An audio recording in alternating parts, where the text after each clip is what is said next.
Hi everyone, and welcome to today's thank card. It's Friday. Today we'll be using some new products that I got received in the mail. Today I got the Festive Flurry, which is a set of 2 stamp sets, and I got this Stays On Opaque. Now that comes with an actual refill and it comes as a set.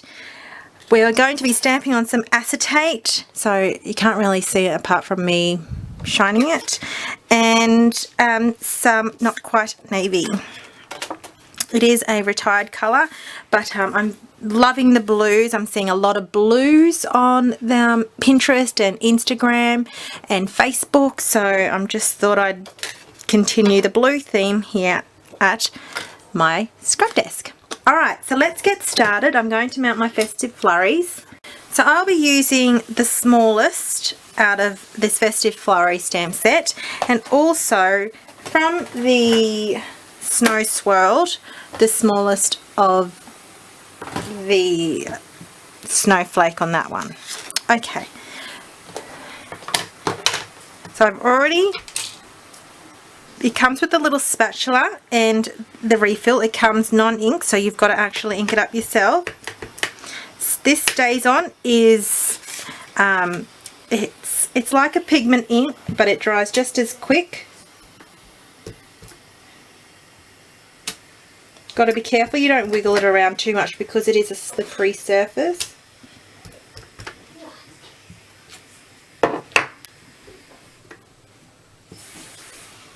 You can see it moves really, and it's really hard to not move on this acetate. So it's really just a quick pounce.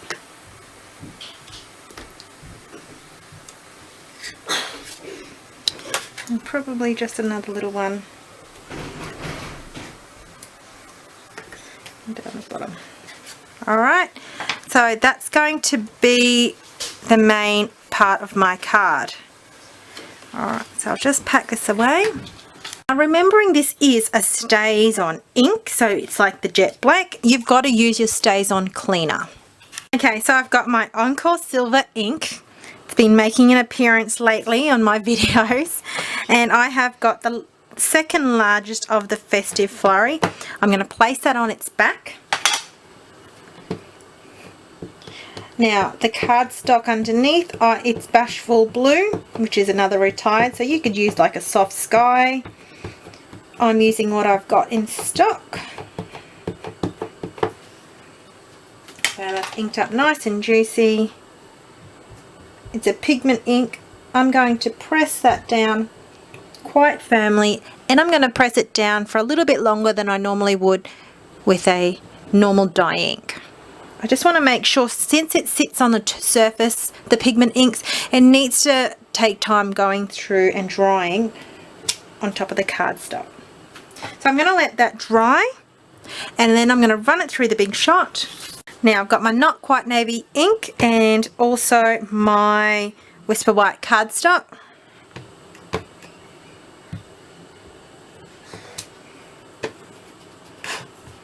Just going to stamp that twice. I think I only need one image, but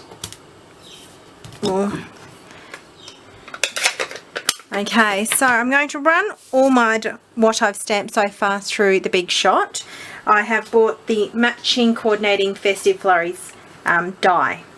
Okay, so I've also die cut the silver in the middle of the Festive Flurries.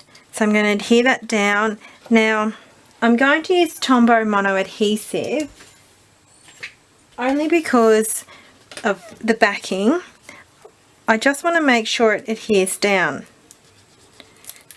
Now I don't know if I've got any left of this one. Yep, it was just a bit blocked. Okay. And then I'm going to offset it like that. Now this one here I have just scored from point to point, and then every second one I've just pinched. Now I'm going to have to use glue dots for this because it's just one of those 3-dimensionals that will need some glue dots to stick, especially on the glitter, the glitter paper. Okay, so that's how we want it to look. I've got my 2.5 circle punch here. I've got my knot, punching it out not quite navy. Now what I'm going to do is I'm actually going to put the circle on the other side just so I can hide the adhesive when I place it down on here. You can't see the adhesive behind. So before I stick this down, I'm going to get some ribbon. I've got some of this silver 1/8 inch taffeta ribbon, and I've also got some Bashful blue satin ribbon, which is retired. So what I'm going to do is I'm actually going to put it so it's like a loop, and then I'm going to also have the ribbon, the silver ribbon, following it around.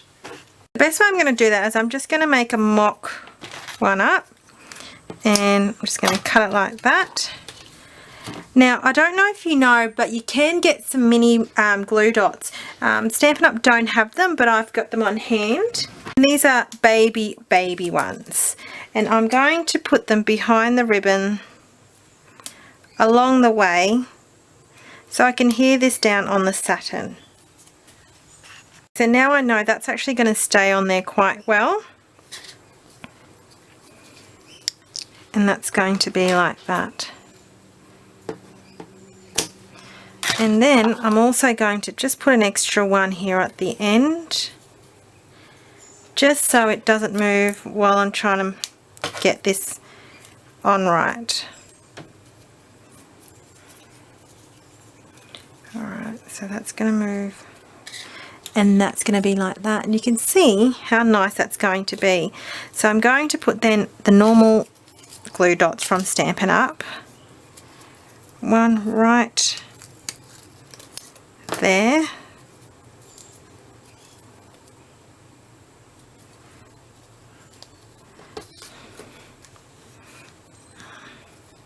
So that's going to be placed there for me. So I'm going to put some glue dots all along so it makes sure it catches on the middle.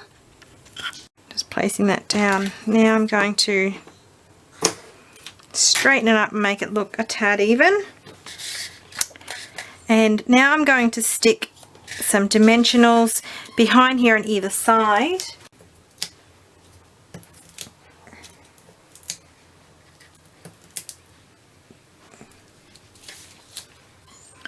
So I'm hoping this doesn't go anywhere. I'm just going to stick that there so it doesn't move.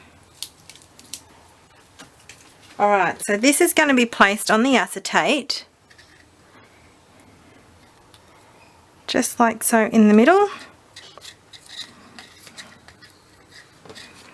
And then I'm going to see how you can see the backing.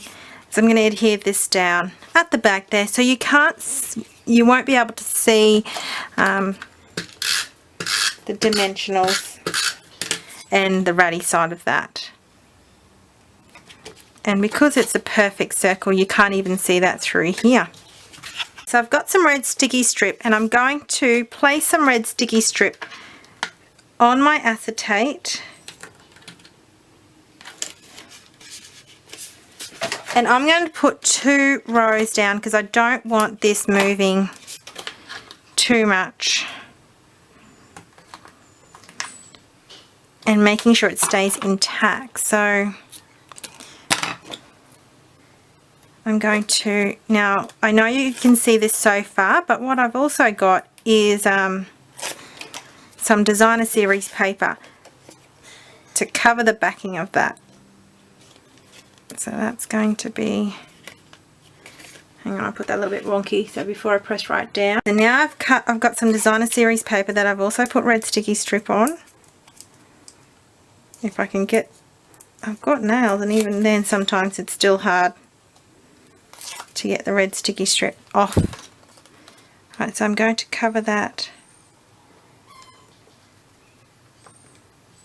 right on top. and that's on the other side so you won't see it. And then what you need to do is just press the acetate down again. Okay, here's my 3/4 circle punch, and I've just punched out some more glimmer paper and just putting dimensional behind that. Just putting it in the center. Now, I don't know if you remember these, but these are like jewels. These are the designer vintage facets, and these are just absolutely gorgeous. So grabbing some glue dots, getting, oh, without dropping it, grabbing your glue dots and pressing it down, and just placing that in the center. Now I'm just going to grab a big pearl from the Basic Pearls pack and placing that in the center. So it's very layered type of card. It's very Christmassy with your little snowflakes. But yeah, so if you want, you can put a sentiment on the inside, but you've got to be wary that it's going to show through having an acetate card front. So there you go. I hope it's something different playing with acetate. I've been playing with that this year actually. It's been fun adding some different type of element and different ways to use your acetate cardstock. Okay, so everyone, thanks for watching Thank Card It's Friday. I hope you enjoyed this video tutorial. Don't forget to hit like or comment or even visit my Facebook and blog for project recipes. Alright, take care peeps. Happy paper crafting. Bye.